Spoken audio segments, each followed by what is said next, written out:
What do we have here? The developer update for March 2025. This is what's going to be ahead in the next month in terms of content, but not the new chapter. This will not include the new chapter and the content of that, but everything else about the life balancing of the game will be found in this.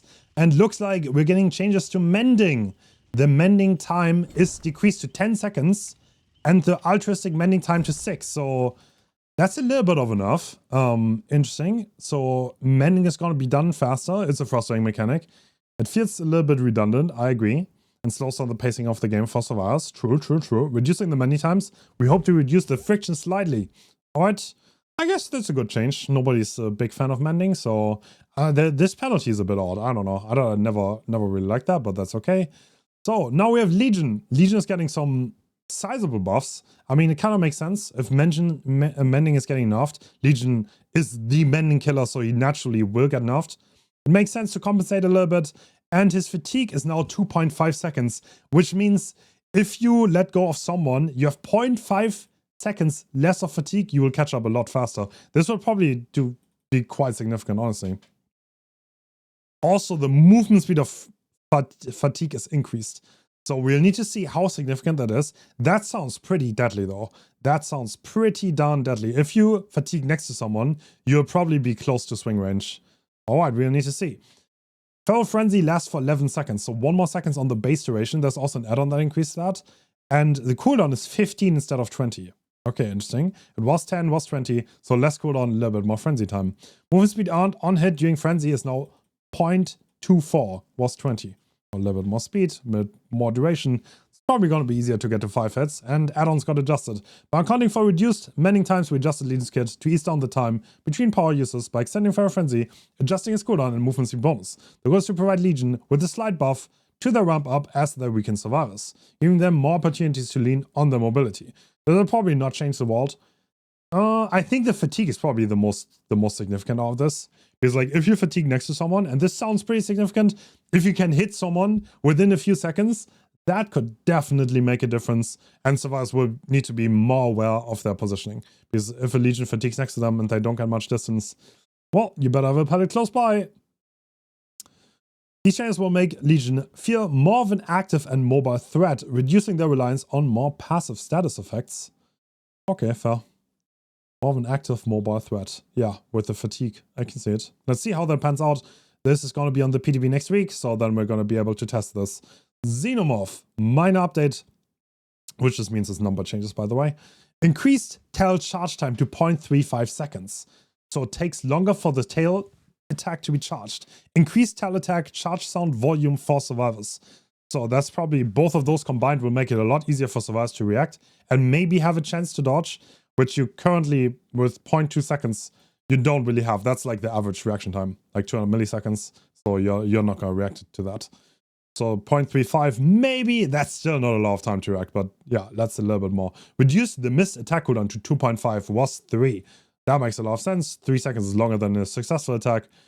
2.5 seconds sounds a little bit more reasonable. Not bad, not bad. Increase the kill instinct range when exiting a tunnel to 60 meters.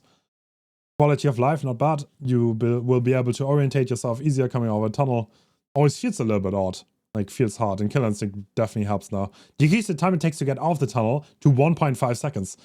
From 2.5. Okay, that is quite significant once again. Okay, so if you come out of a tunnel and someone's right next to you, you will pretty much be able to hit them straight away with that change. Cool.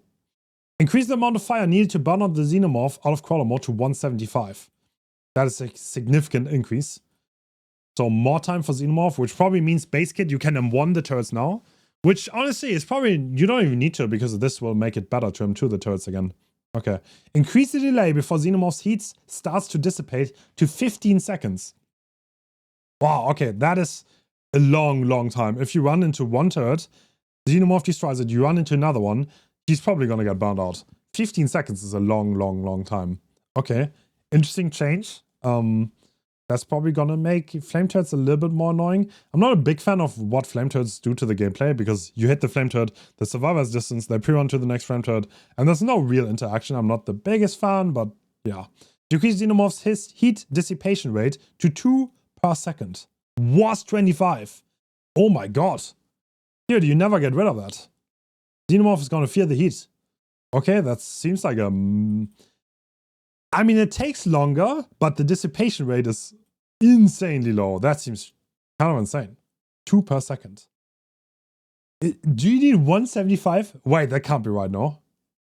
That cannot be right. Does it actually take like over a minute to get rid of the heat? That seems a little bit odd.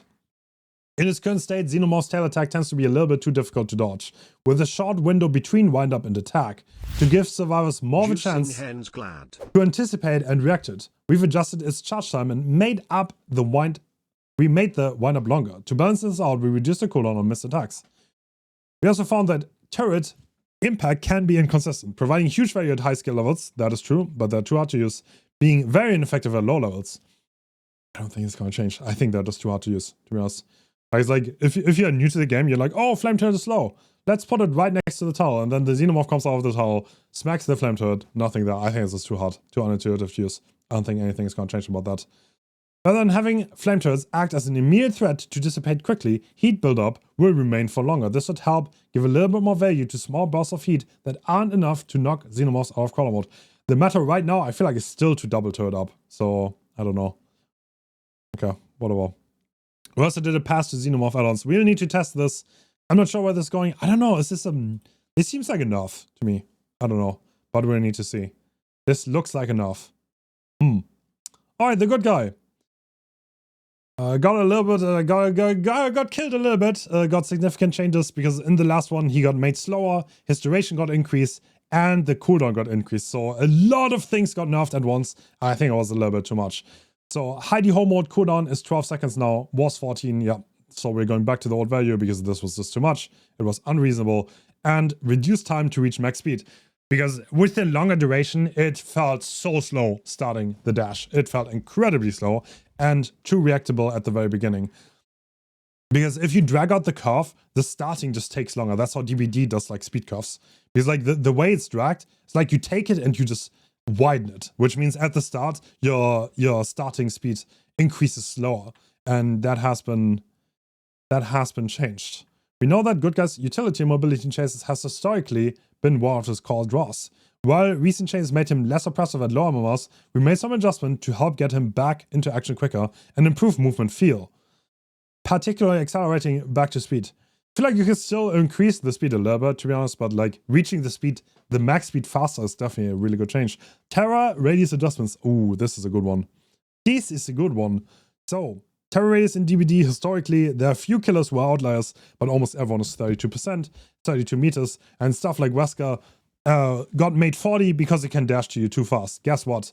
Hillbilly and Blight can also dash to you really, really fast. So it kind of makes sense to put them up to 40 because you have more of a leeway and you have more of a warning. Hey, there might be a Hillbilly. You're about to get sniped. Get some cover.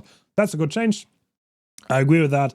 And there are also some killers whose terror radius was kind of a hindrance because they have no mobility and they're generally immune and should get nerfed, like Pig.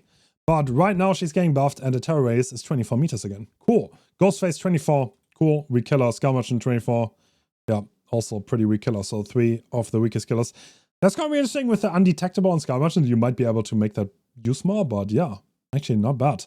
We adjusted several killer terror radiuses to better fit with the intended playstyles. Killers with high mobility can zip across the map at high speeds, have their radiuses increased to give survivors a greater chance to react to their approach. Cool. I think you could go further with this, to be honest. Where's my boy Trapper, huh? Where's my boy Trapper? Nobody likes Trapper, man. Nobody likes him. Alright, new features. Match surrender options. If one of these following conditions is met, the surrender option will become available on the match screen. When all remaining survivors are bots, the killer can surrender. I swear, people will play it out though, get their points. When no generator has been completed for 10 consecutive minutes, the killer can surrender. Oh my god, you can hold the 3-gen for 10 minutes and then surrender. That's interesting. Okay. Good idea. When all other remaining survivors are bots, the survivor can surrender without a disconnection penalty. Cool. When all survivors are in the dying state, the survivor can surrender. Nice. Perfect. Love it. No more bleeding out. We know it can be frustrating to find yourselves in a scenario that's unwinnable when you rather move on. Absolutely. Like DBD kinda has a problem, right? Like, bleeding out is not that cool. Forsaken Boneyard Realm expansion. Ooh. Okay, we heard your opinions. Everyone likes Eyrie of Crows. Now we're doubling the Eyrie. Oh my god. No way, what an idea. Alright, not really. That's not what's happening. Chill, relax. So, what is that? We have a fountain, we have a shack. And we have the juicer tile. Oh my god. Window, pallet. Come 1v1 on this tile, maybe? I'll juice you up. Cool. What is that? What is that? That's a shack in the middle. Wow. Cool. There's like a pallet here. One thing to note here, if you look at this pallet, that looks a little bit smaller than before, huh? Well, interesting. Almost as if the tiles were too big before. Okay, we're expanding the Forsaken Boneyard Realm and map pools with the new map layout, with the Killer Shack at its center, Wrecker's Yard, Eyrie of Crows Edition. Specifically, we heard your feedback that Eyrie of Crows can be difficult to navigate at times, thanks to collision with certain aesthetics. We've opted to remove the large bunch of branches from map tiles. W. Yeah, this is a second map. Okay, nothing else. Alright, cool. So, Wrecker's Yard, Eyrie of Crows. I mean, looks like a juicer tile. I'm not gonna lie. I kind of like those tiles. But we need to see how this looks on the PDB. Can we see anything here? Can we, like, get a sneak peek here? What is that? What is that? Why is it... Who's running in the background? This guy was taking a screenshot. That's rude. Hello? How do I get out of this? Hello? What the fuck? I'm stuck.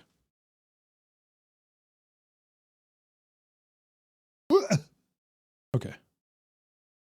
No, what am I doing? What am I doing? Okay, survival perks. What do we have? Quick and quiet. 15 seconds. Cool. Deception. Increase the time which you leave no scratch marks to 5 seconds. Cool. Cool. Buff deception. Cool perk. Dance with me. Increase the time during which you leave no scratch marks to 5 seconds. Increase the cooldown to 15 seconds. Cool. Red herring. Oh my god. The best perk in history. Decrease the minimum amount of gen repair to 1 second. Wow, that's gonna make it OP. Decrease the cooldown to 15 seconds. Damn! Red herring meta, guys! How did you fast? While these perks specialize in misdirecting the killer, we found that their cooldowns don't match with their value.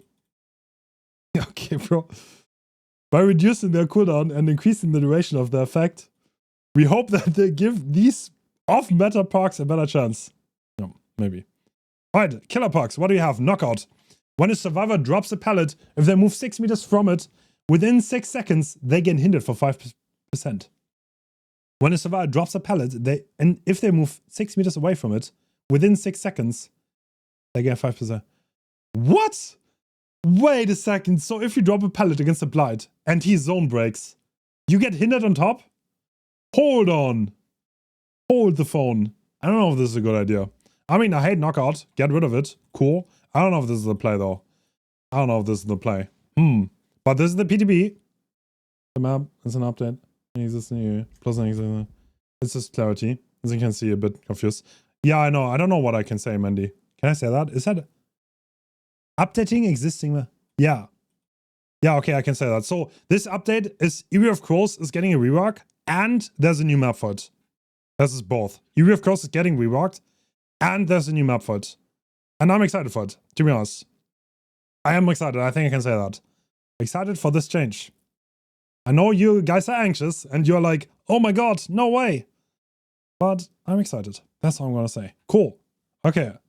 What do we have? Yeah, I don't know about this knockout. We'll see. This is a PTB though. This can change. Alien Instinct. Increase the aura reveal duration to 8 seconds. Cool. Increase the duration of Oblivious. Still, I feel like this perk is this hardcore power crap by other aura perks, I'll be honest. 2 situational, not enough info. 2 situational, not enough info. Just run barbecue and chili. Hysteria. Increase the duration of Oblivious to 40 seconds. Cool. Decrease cooldown to 20 seconds. Cool, not bad. Deathbound. Shorten the range at which this perk activates to 4 meters. What? Okay, I guess. Deathbound is honestly kind of like off-meta perk already, to be honest.